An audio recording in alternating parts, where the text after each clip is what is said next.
10th SST सामाजिक विज्ञान की वर्कशीट नंबर 30 यानी कार्यपत्रक संख्या 30 को। ये हमारी 18 सितंबर 2021 की वर्कशीट रहेगी। आज की इस वर्कशीट में हम हिस्ट्री इतिहास का पहला चैप्टर यूरोप में राष्ट्रवाद पढ़ना जारी रखेंगे। राष्ट्रवाद क्या होता है ये हम पिछली 2 वर्कशीट से समझते आ रहे हैं। राष्ट्रवाद मतलब देश के प्रति जो प्यार है, प्रेम है, लगाव है, जो आपसी एकता का भाव है, जो एक होने का भाव है, उसको हम राष्ट्रवाद कहेंगे। भारत के किसी भी कोने में रहने वाले लोग, चाहे वो उत्तर भारतीय हो, दक्षिण भारतीय हो, चाहे वो पूर्व या पश्चिमी भारतीय हो, वो सभी भारतीय है ना? आपको लगता है ऐसा? वो सभी भारतीय है। अगर आपको ये लगता है कि वो सभी भारतीय है, हम सभी एक है, तो जिस कारण से भी आपको ये लगता है वो राष्ट्रवाद है। ओके, तो ये सब कुछ हम पिछली वर्कशीट में समझ चुके हैं। अब जो यूरोप में राष्ट्रवाद की बात की जाए तो यूरोप में राष्ट्रवाद की शुरुआत होती है फ्रेंच रेवोल्यूशन के साथ, फ्रांसीसी क्रांति के साथ। फ्रांसीसी क्रांति एक तरीके से एक्सपेरिमेंट था। जैसे आप प्रैक्टिकल करते हो ना साइंस में, तो प्रैक्टिकल वैसे एक्सपेरिमेंट किया गया था कि क्या राष्ट्रवाद कामयाब है, और राष्ट्रवाद कामयाब था। उसी के बेस पर वहां के लोगों में एकता का भाव स्थापित होता है और एक राष्ट्र राज्य का गठन किया जाता है, फ्रांस का गठन किया जाता है। अब इस राष्ट्रवाद को और ज्यादा हवा मिलती है, बल मिलता है नेपोलियन युग के दौरान, क्योंकि नेपोलियन पूरी यूरोप को एक सूत्र में बांध देता है। पूरी यूरोप में एक जैसे नापतोल के पैमाने हैं, एक जैसे कानून है, एक जैसे प्रशासनिक व्यवस्था को लागू करता है। तो वहां के लोगों को भी लगता है कि हाँ, हम सब आपस में जुड़े हुए हैं। तो ये जो राष्ट्रवाद की गाड़ी है वो स्मूथली आगे बढ़ती है, लेकिन ऐसा नहीं कि वो स्मूथली हमेशा ही आगे बढ़ते। उसमें बहुत सारे स्पीड ब्रेकर्स आते हैं, जिससे जो राष्ट्रवाद की गाड़ी है वो धीमी हो जाती है, यानी कि तेजी से राष्ट्रवाद का प्रचार प्रसार नहीं हो पाता। उन स्पीड ब्रेकर में से एक होता है वीना कांग्रेस, वीना संधि। अब ये वीना संधि क्या थी ये हमें इस वर्कशीट में समझना है। दूसरा स्पीड ब्रेकर होता है ऑस्ट्रिया के चांसलर मैटरनिक, ड्यूक मैटरनिक। वो कैसे एक स्पीड ब्रेकर होते हैं ये हम इस वर्कशीट में समझेंगे। साथ ही साथ हम आज की इस वर्कशीट में बात करेंगे मेजनी मैथ्सनी, जिनको हम हिंदी में कहेंगे, उनका क्या योगदान था राष्ट्रवाद के प्रचार प्रसार में। तो चलिए शुरुआत करते हैं हम आज की इस वर्कशीट की। सबसे पहले हम बात करेंगे 1815 के बाद यूरोप में रूढ़िवाद का उदय कैसे हुआ। 1815 एक महत्वपूर्ण डेट है, एक इम्पोर्टेंट डेट है। क्यों इम्पोर्टेंट है? क्योंकि यही वो वर्ष था जिस वर्ष नेपोलियन अपना अंतिम युद्ध लड़ता है। 1815 में नेपोलियन की हार होती है। कौन सी युद्ध में हार होती है? जो वाटरलू का युद्ध होता है उसमें हार होती है। नेपोलियन वही नेपोलियन जिसने पूरी यूरोप को एकता के सूत्र में बांध दिया था, वही नेपोलियन जिसने पूरे देश में यानी पूरी यूरोप के हर कोने में राष्ट्रवाद को पहुंचा दिया था। उस नेपोलियन को हराना किसी एक देश के बस की बात नहीं थी। इसलिए नेपोलियन के खिलाफ गठबंधन सेनाएं वो मिलती है। कौन कौन से देश शामिल होते हैं? ऑस्ट्रिया, रशिया, पर्शिया जो जर्मनी का सबसे बड़ा भाग था, पर्शिया और ब्रिटेन। ये चारों देश मिलकर के नेपोलियन को हरा देते हैं। कहाँ हराते हैं? वाटरलू के युद्ध में। कब हराते हैं? 1815 में। और इसके बाद एक तरीके से ब्रेक लग जाता है राष्ट्रवाद के प्रचार प्रसार के खिलाफ। तो नेपोलियन की 1815 में हार के बाद यूरोप की सरकारों का झुकाव दोबारा से रूढ़िवाद की तरफ पड़ गया। सरकार कौन सी थी? राजा थे। अब जो राजा थे वो तो रूढ़िवाद के पक्ष में होंगे ना, वो थोड़ी बदलाव चाहेंगे कि डेमोक्रेसी आए, वो थोड़ी कहेंगे कि आओ हमें हटा दो, डेमोक्रेसी लेके आओ। तो वो जो बचे हुए शासन थे, प्रशासन थे, वो रूढ़िवाद की पक्षधर थे। और उसके बाद जब नेपोलियन की हार होती है, दोबारा से यूरोप में राष्ट्र राज्यों के स्थान पर वही रूढ़िवादी साम्राज्यों का गठन हो जाता है। यानी यूरोप में दोबारा से रूढ़िवाद है वो अपना पैर जमा लेता है। अपनी राजनीतिक विचारधारा के अनुरूप जो रूढ़िवादी होते हैं उन्होंने पहले जो पुरानी जो संस्थाएं थी, रीति रिवाज थे, परंपराएं थी, उनको मान्यता दे दी और वो तीव्र परिवर्तन की बजाय कर्मिक विकास पर उन्होंने जोर देना शुरू कर दिया। यानी वही सारी चीजें पहले वाली शुरू कर दी जो पहले हुआ करते थे। अब ये रूढ़िवादी कौन थे? रूढ़िवादी शासन क्या था? रूढ़िवादी का अर्थ होता है जो लकीर के फकीर थे। लकीर के फकीर समझते हो ना? जो बदलना नहीं चाहते, जो पुरानी परंपराओं में विश्वास रखते हैं। जैसे आपके घर में आपके जो बड़े बुजुर्ग होंगे, कई बार वो कहते होंगे, आदत होगी, आमतौर पे कहते हैं, कई बातें उनकी सही भी होती है, लेकिन कई बार ऐसा भी लगता है कि वो बदलना नहीं चाहते। वो कहते हैं हमारे समय में तो बच्चे इतने दूर, इतने किलोमीटर पैदल जाया करते थे।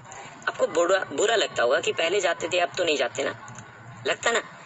हाँ, हो सकता है कुछ बातें उनकी सही हो, लेकिन कई सारी चीजें ऐसी है जिनको समय के साथ बदलना होता है। तो ये जो रूढ़िवादी थे ये बदलना नहीं चाहते थे, ये डेमोक्रेसी नहीं चाहते थे, ये लोगों को अधिकार देना नहीं चाहते थे, ये समानता नहीं चाहते थे, ये स्वतंत्रता नहीं चाहते थे, ये वोट देने का अधिकार देना नहीं चाहते थे।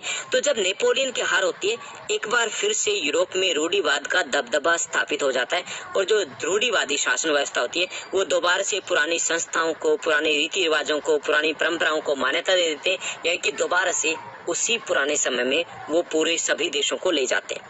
परिवर्तन, तीव्र परिवर्तन के स्थान पर ये जो रूढ़िवादी थे, इनकी विशेषता क्या थी? पहला, ये बदलाव नहीं चाहते थे, ये तीव्र परिवर्तन के बजाय क्रमिक विकास में विश्वास रखते। ये कहते थे कि धीरे धीरे परिवर्तन होगा, यानी जो परिवर्तन 5 वर्षों में हो सकता है उसको ये चाहते थे कि 500 वर्षों में हो, उसको लंबा खींच दिया जाए। यानी कि ये रूढ़िवादी जो लोग थे, ये पुरानी परंपराओं में विश्वास रखते थे, ये राजतंत्र में विश्वास रखते थे, ये क्रमिक विकास या धीमी गति से विकास है उसमें ये विश्वास रखते थे, ये लोकतंत्र में विश्वास नहीं रखते थे। तो ये इनकी विशेषताएं थी। तो यूरोप में नेपोलियन की हार के बाद दोबारा से रूढ़िवाद है उसका दबदबा बढ़ जाता है और पुरानी संस्थाएं, पुराने रीति रिवाज, पुरानी परंपराएं और उन सबको मान्यता दे दी जाती है और ये सभी रूढ़िवादी अब तेजी से परिवर्तन के बजाय क्रमिक विकास पर जोर देने लगते हैं। इस परिप्रेक्ष्य में एक शिखर सम्मेलन का आयोजित किया जाता है। यानी कि आयोजन किस लिए होता है? शिखर सम्मेलन मतलब एक कांग्रेस जिसको कहा गया है, एक कांग्रेस कह सकते हैं कि एक तरीके की मीटिंग होती है। ठीक, किस लिए होती है? नेपोलियन की हार हो गई थी। अब हार होने के बाद नेपोलियन का पूरे यूरोप के ऊपर कब्जा था और बहुत सारे इलाके थे जिनके ऊपर नेपोलियन का कब्जा था। अब उसकी बंदरबांट के लिए मीटिंग होती है। बंदरबांट समझते हो ना कि कौन सा इलाका किसको मिलेगा? पहली चीज, यानी कि वीना कांग्रेस से कब होती है? 1815 में होती है और इसका मुख्य उद्देश्य था नेपोलियन की हार के बाद यूरोप के भविष्य के ऊपर चर्चा करना। यानी कि यूरोप का भविष्य क्या होगा उसके ऊपर चर्चा करना था। यानी यूरोप का जो भाग नेपोलियन के अंडर में था उसका कौन सा हिस्सा किसके अंडर में जाएगा, बंदरबांट करना था। दूसरा, इस वीना कांग्रेस का उद्देश्य था कि भविष्य में जो फ्रांस है कोई और समस्या ना खड़ी कर दे, इसके लिए कुछ प्रबंध करना, क्योंकि उन्हें लगता था कि जो भी समस्या खड़ी होती है वो कहाँ से खड़ी होती है, वो यही फ्रांस से खड़ी होती है। इसलिए ड्यूक मेटरनिक ने एक बार कहा भी था कि जब फ्रांस छींकता है तो पूरी यूरोप को जुकाम हो जाता है। क्यों कहा था? क्योंकि 2 समस्याएं वो देख चुके थे। पहले वहां पे फ्रांस की क्रांति, पूरे देशों में क्रांति शुरू हो गई। जब वहां पे नेपोलियन आया, पूरे देशों के ऊपर हमला कर दिया। अब उनको लगता था कि कुछ नई चीजें, नया बवाल है, ये फ्रांस वाले लेके आएंगे, इससे अच्छा है कि यहाँ पर फ्रांस को एक तो कमजोर कर दिया जाए और इसको कुछ इस तरीके का प्रबंध किया जाए कि भविष्य में ये दोबारा से सर न उठा पाए। तो इसलिए वीना कांग्रेस होती है वो 1815 में होती है। इसके 2 उद्देश्य होते हैं, एक तो नेपोलियन की हार के बाद फ्रांस और जो यूरोप होता है उसके भविष्य पर चर्चा करने के लिए, यानी कि बंदरबांट करने के लिए, और दूसरा होता है कि भविष्य में फ्रांस है वो पूरे यूरोप के लिए समस्या ना खड़ी करे, इसके लिए भी कुछ प्रबंध करने की, उसके लिए वीना कांग्रेस है वो होती है। इस वीना कांग्रेस में 4 देशों के राष्ट्राध्यक्ष हैं, 4 देशों के मुखिया इकट्ठे होते हैं। कौन कौन से? जिन्होंने नेपोलियन को हराया था, ब्रिटेन, पर्शिया, ऑस्ट्रिया और रशिया। और इस वीना कांग्रेस के जो अध्यक्ष होते हैं वो होते हैं ड्यूक मेटरनिक, जो ऑस्ट्रिया के चांसलर होते हैं। ओके, और इसी में वीना संधि के ऊपर हस्ताक्षर होते हैं। तो इसी को वीना कांग्रेस भी कहा जाता है और इसको वीना संधि भी कहा जाता है। अब वीना संधि में क्या क्या होता है मुख्य तौर पे, चलिए एक बार फिर से देखते हैं कि वीना कांग्रेस या वीना संधि की मुख्य विशेषताएं क्या थी। पहला जो निर्णय लिया गया था कि फ्रांस में वापस बुर्बो राजवंश की पुनर्स्थापना कर दी जाती है, यानी कि दोबारा से राजतंत्र की स्थापना कर दी जाती है। फ्रांस की क्रांति के बाद वहां पर लोकतंत्र आ गया था, लोकतंत्र के बाद वहां पे तानाशाही आ गई थी, लेकिन इन्होंने क्या किया, दोबारा से राजवंश को ले आए। बुर्बो राजवंश, वही राजवंश जिसका कौन था, लुई 16 था, वही था ना लुई 16, बुर्बो राजवंश से था। तो बुर्बो राजवंश है उसकी पुनर्स्थापना कर दी जाती है संधि के बाद। इसका मुख्य उद्देश्य था यूरोप में एक नई रूढ़िवादी व्यवस्था को कायम करना। साथ साथ वीना संधि का एक उद्देश्य ये भी था कि जो रूढ़िवादी व्यवस्था है जिसको तहस नहस कर दिया था नेपोलियन ने, तहस नहस कर दिया था जब फ्रांस की क्रांति होती है, उसको दोबारा से स्थापित करना भी इस संधि का एक मुख्य उद्देश्य था।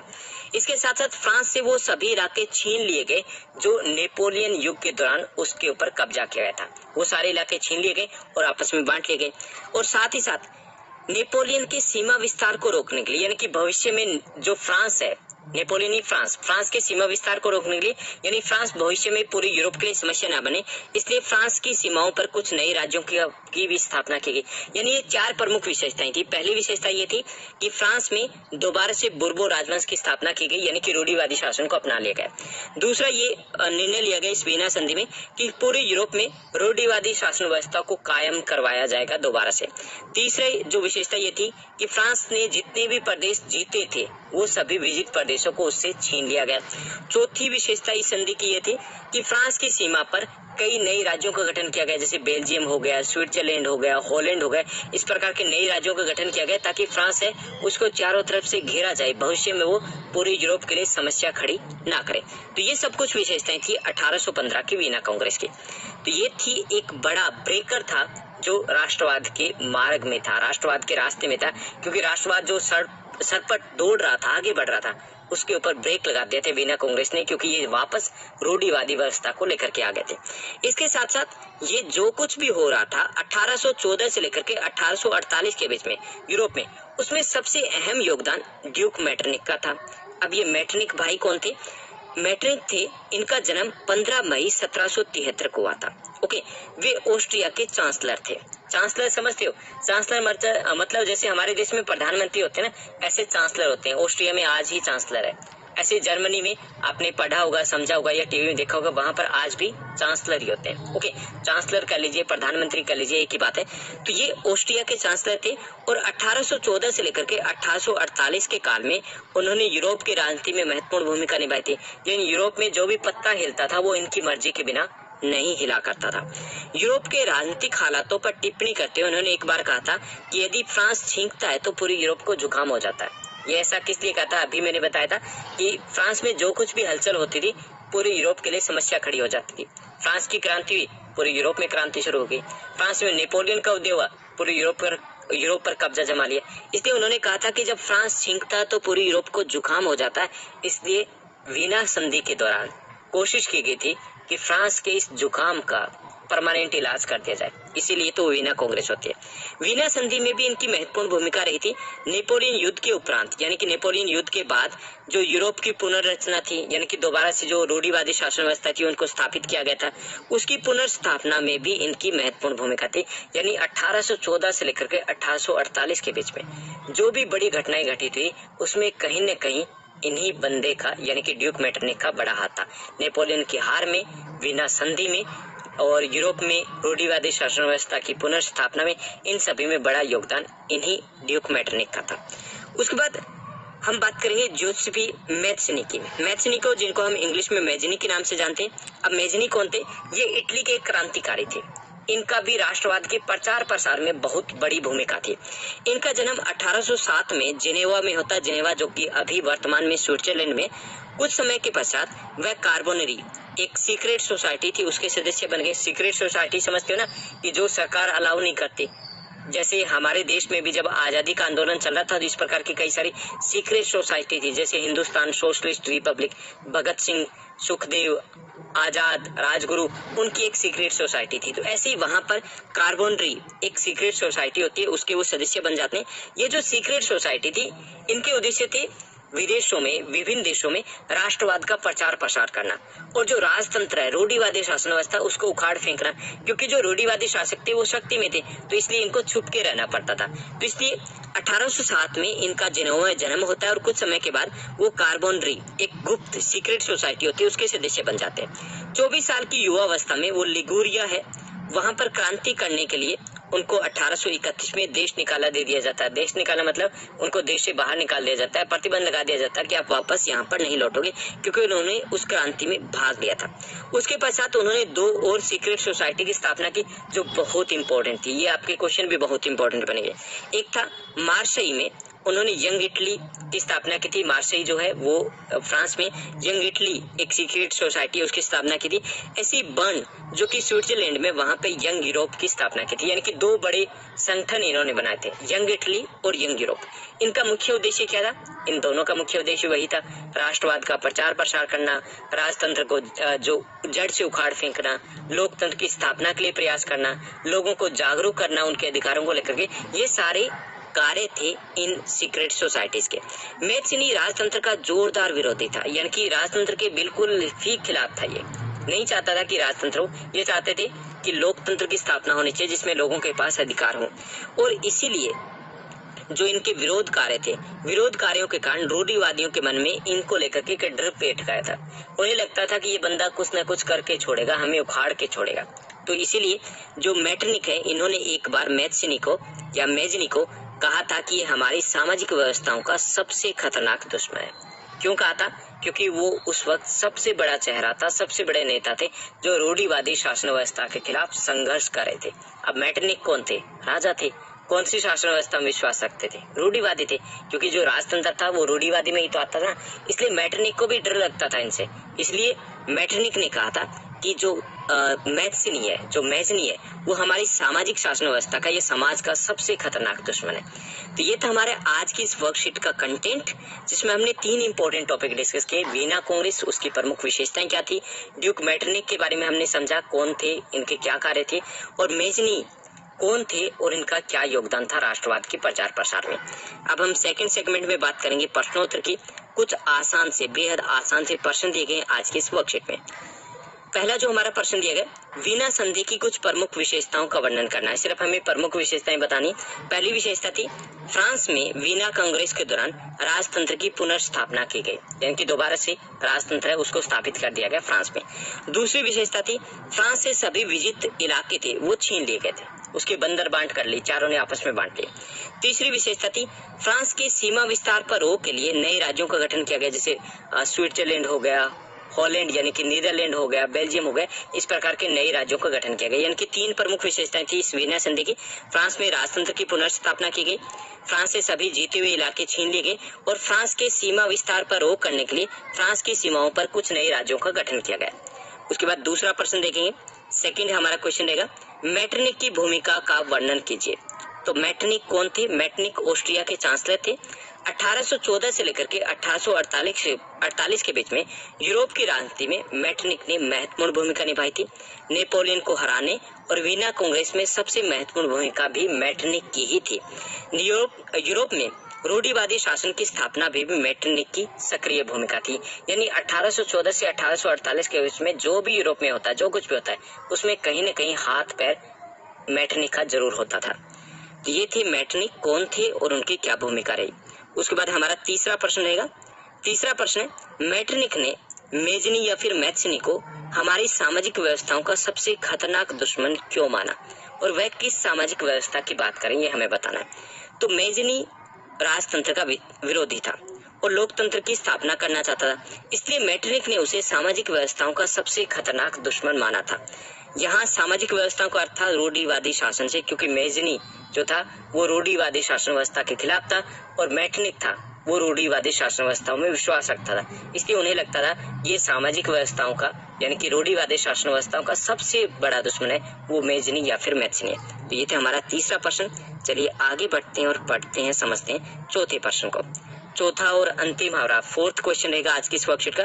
फोर्थ क्वेश्चन है, नेपोलियन युग के उपरांत यानी कि नेपोलियन युद्ध के बाद यूरोप में क्या क्या परिवर्तन हुए ये हमें बताना है। पहला, फ्रांस में बोर्बो राजवंश की दोबारा से स्थापना कर दी गई, पहला परिवर्तन तो यह है।